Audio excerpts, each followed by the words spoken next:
Oi, you. It's time for another episode of Dorothy and the Dealer. Let's tune into the conversation.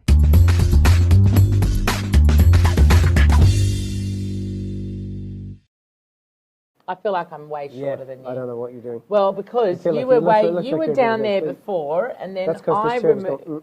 Oh, okay. Well, I'm happy. I'm going to be down here. Sure. You can do that. You do you. Okay. How you going? What song did you choose? Well, I was thinking about Lola was singing a song in the pool to me yesterday. She came out, trashing her hair around. Psycho killer, qu'est-ce que c'est? And I'm like, holy shit! She just keeps singing these niche 80s songs, and they're like, Talking Heads, such a great band, and that was such a great song. She really has gone very 80s, hasn't she?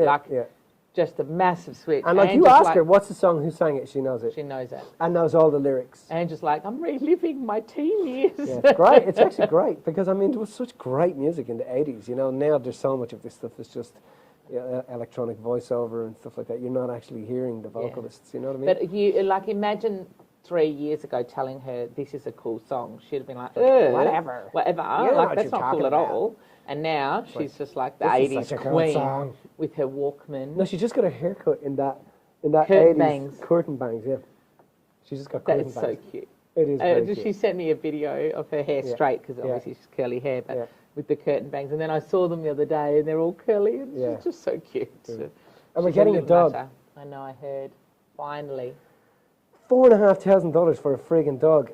And I'm sitting there and I'm thinking, okay, how do I get around this? I'm like, it would be really good, kids, if we went to the pound and, rescued one of those dogs, before they get that injection. We should. And they're like, no, dogs don't get injections over here in Australia. I'm like, and it will eat the rabbits. It'll eat the rabbits. We have to. They just have to choose the right one that's not going to eat the rabbits. Lexi will not be happy. No.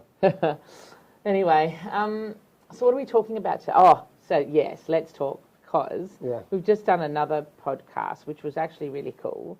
And it's funny how, even though stuff we've been talking about for years and years and years, because we obviously talk about the same sort of concept over time, it's really cool. I was actually saying this the other day when we were in Brisbane, and, we were talking about stuff that was very common for us. Do you know what I mean? Just like everyday stuff for us.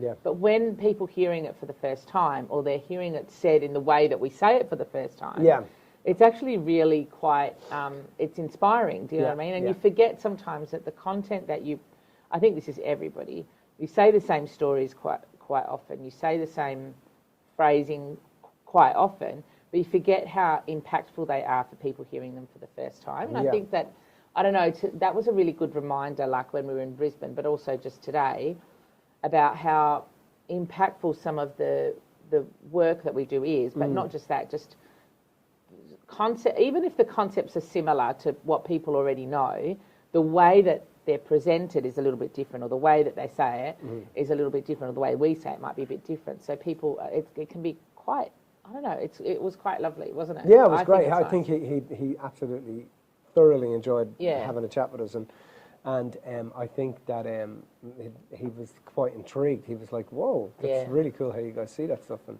which was awesome to be part of that. I love when we get invited on to speak to people like that. It's great. And I think that, and that's why I think, going back to the beginning, like I thought we could do that today in terms of some of the information, because I think we spoke about a couple of analogies that we haven't really touched on in such a way at the moment, and I thought it might be good just to revisit some of the basic concepts, like the innermost dominant thought and where that comes from and stuff like that, and what that means as you go through your, let me just go into it. Like, one of the analogies we heard years ago, I can't remember who said it to us, I think it was Sam, right, who we've had on the podcast already, and she said, one of the things that I thought is that I did a lot of work on myself, she said, and the work that I did on myself was really good, because it doesn't matter what work you do on yourself. If you're working on yourself, go for it. It's great, right? Yeah. But she said all the work that I did on myself over the years was amazing. She said, but it felt like it was a way of putting a Bandaid over a wound, right? So it was covering it up helping me to get by, you know. And she explained how our work was different because rather than having a Band-Aid on the wound, she realised that there was no wound. Yeah. And like this has been something that we've spoken about for a long time in terms of the fact that there's a fundamental difference between trying to fix something that you perceive as broken or understanding that was nothing broken to begin with and you're perfect to begin with. And as I was explaining it on this previous podcast just now, I was explaining how what happens is that when we don't see that we have a wound and we don't see, if we see that we have a wound, we will take that wound, and even though it's covered up, we will take that wound into our relationships, into our businesses, into our finances, into our social interactions, into our families, and we will manoeuvre ourselves so that wound doesn't get reopened. So even though there's a Band-Aid covering it, it's like we will manoeuvre ourselves and work our way around situations so nothing impacts that wound. Nothing risks ripping that Band-Aid off, and then we can't,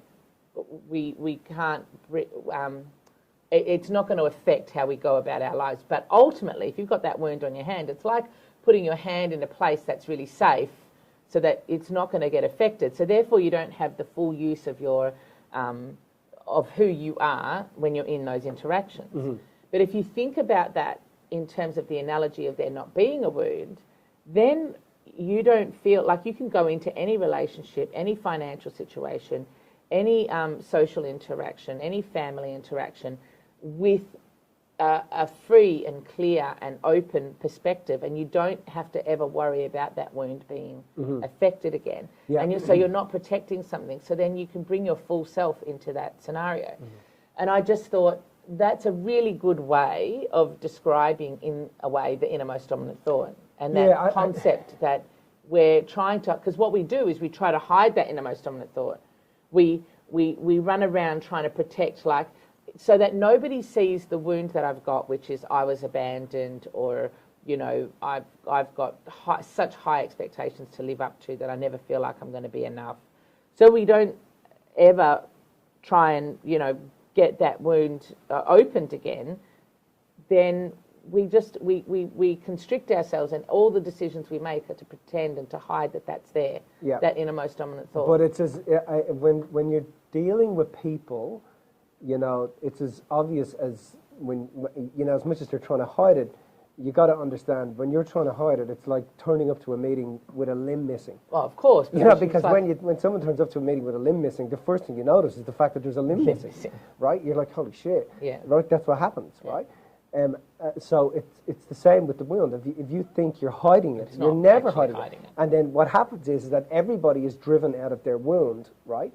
This is why we were talking to this chap about CEOs that make it and lose it and make it and lose it. And that becomes the cycle. I make money, I lose money, I make money, I lose money. And the problem is that their wound is actually driving the motive. Their wound is the innermost dominating thought. Correct. That's what's driving the company. That's what's driving the business. And they don't realize that that's what's happening. And what they're doing to experience something emotionally back that doesn't allow them to feel what happened back there. So the sensory input is now driving the motivation. And when you have distorted sensory input, you're motivated. When you have clear sensory input, you're inspired. And in people who are inspired, deliver their message to the world with inspiration as a whole human, you know, with the limb back on, as a whole human, they're delivering that to the world. And people receive that with inspiration, and they're more comfortable to be around because they know that they're not trying to hide anything, you know. And that's why, you know, we got to talking there about owning everything that's happened to you. Don't be afraid of it. You know, if you don't own it, somebody will come in and make you own it. Make you own it. You know, so that it happens in the form of the media, happens in whatever form. It doesn't matter how much you try to hide the wound. The fact that it's there is going to be exposed in some way, shape or form. That's right. Because life is, it's like when you've got a sore toe, you try and avoid bumping into something, and then next minute somebody is going to step on your toe. Yeah. Because you cannot walk around life expecting that it's not going to be impacted. That's right. I'm just going to fix this up because I feel like I probably should fix yours. Maybe. But do you know? So, what, yeah, totally. And Totally. I think it's a good analogy because I think it's also a good analogy to think about it in the fact that people think, like, they really think that they can hide it. Yeah. They really think that they can pretend. Yeah. Or get away with. But the problem is they can get away with it. Yeah. Because everybody's doing it. Because other people let them away with it and everybody else is doing it. Yeah, and the reason other people let other people away with it is because they're doing it themselves and somebody's let them away with it. Yeah. And it's like, if you let me away with it, then I'll let you away with it. Yeah. So let's both let each other away with it and pretend that we're something else. Yeah. You know what I mean? And what people have to understand, as I say all the time, the banks and fraternities and now tech companies now know that you're doing that. Marketing companies who are trying to work out, how do we get them to click? How do we get them to buy? They literally understand that psychology and they are marketing to that insecurity, and everybody is the product. Yeah. You know what I mean? Because everybody's fucking doing it. Drink this and no one will see that you've got that wound. Yeah. Or do this and buy this and no one will see that you've got that wound. You know, act this way, no one. So they're making sure and we fall for that. And I think that one of the beauties of the work that we do is, I remember years and years and years ago when you used to do the one-on-one stuff, you know, and I remember feeling I was coming to an end of it, end of that process, and I was feeling I actually need somebody to hold me accountable because if I don't, then I'm going to keep going through the same cycles. Like, I'm going to hit it and then I'm going to go through those same cycles again. Because I love that in what we do, people want us to hold them accountable. Do you know what I mean? And also that we do that ourselves. Because I think it's a special breed of person that goes, you know what? I have to look at this part of myself. If I can't look at this part of myself, then I can't fully move forward. Like, and there's a lot of I had a tough day yesterday. Yesterday was a tough day for me, and I remember I went home and I was like, I had all these things to do, and it was like I couldn't conceptualize getting some of this stuff done because it was just like I just needed a minute.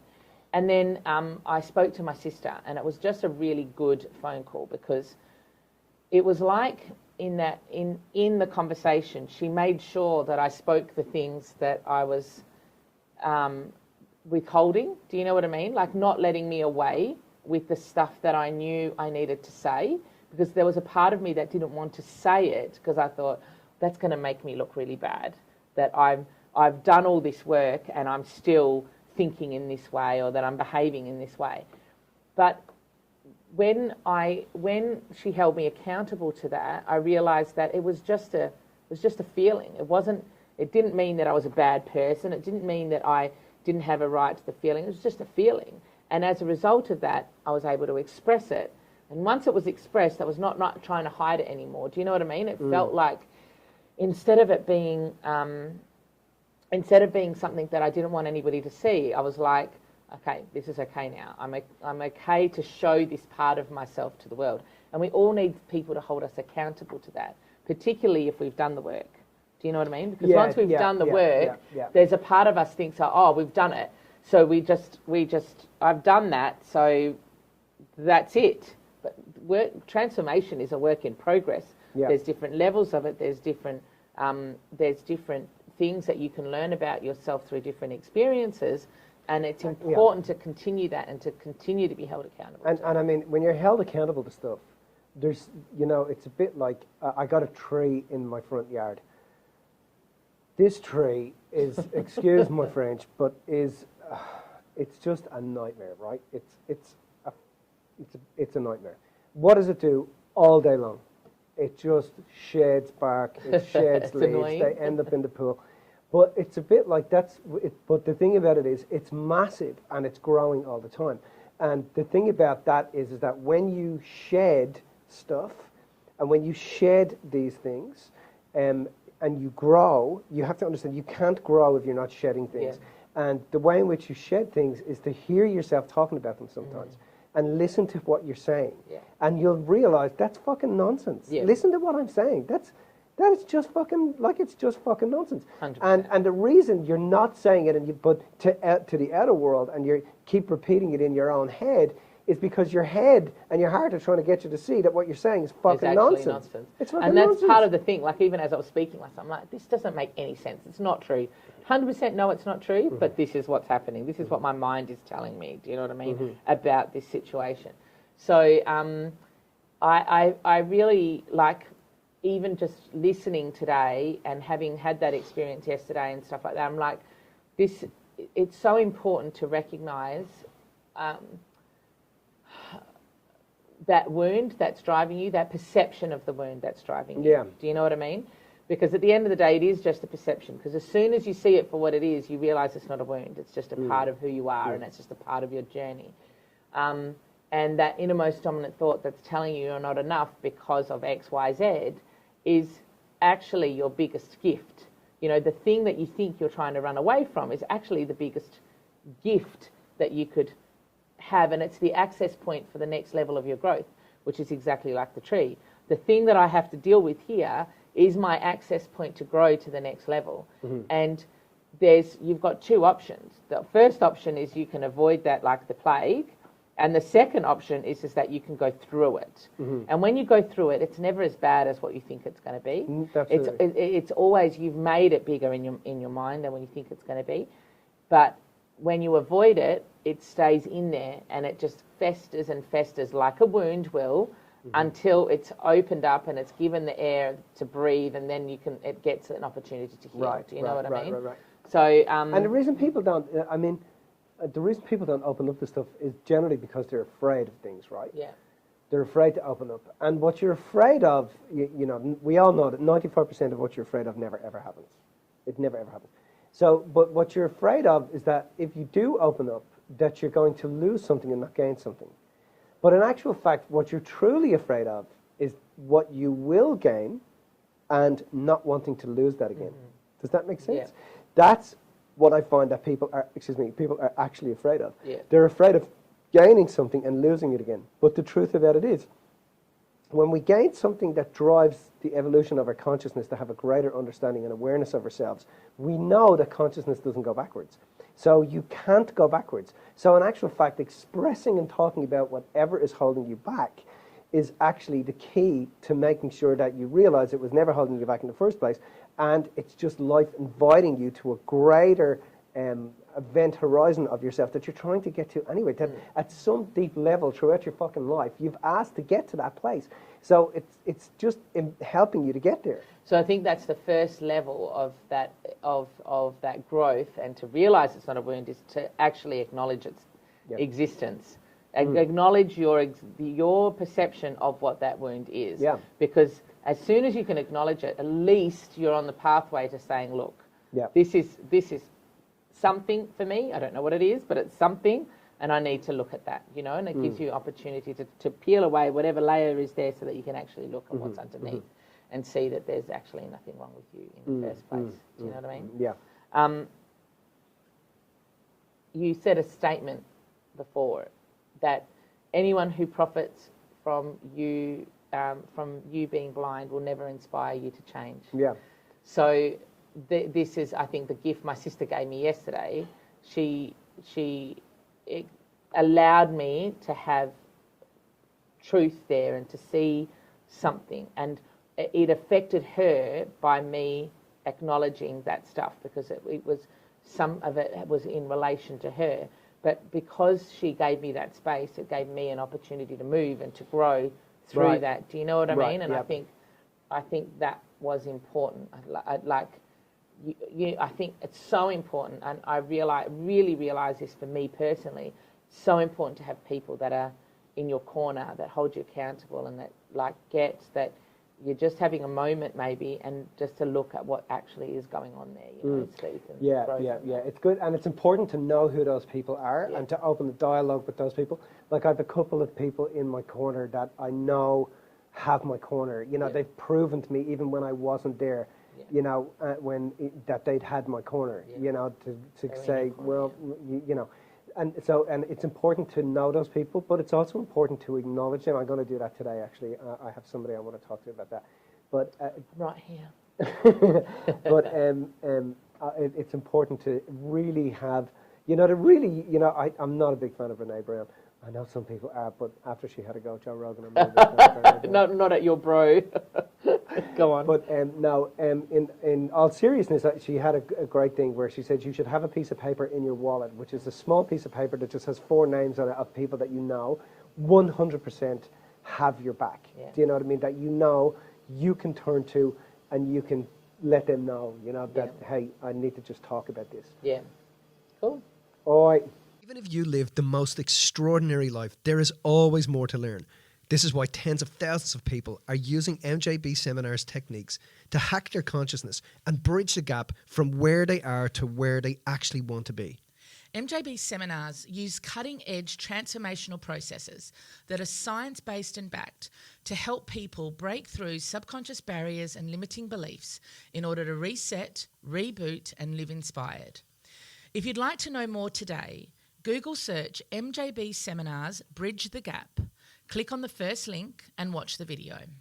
Now, for simply watching the video, you will also receive a complimentary coaching session with one of our master coaches valued at over $600 to help you get traction in your life today. Remember, live life inspired.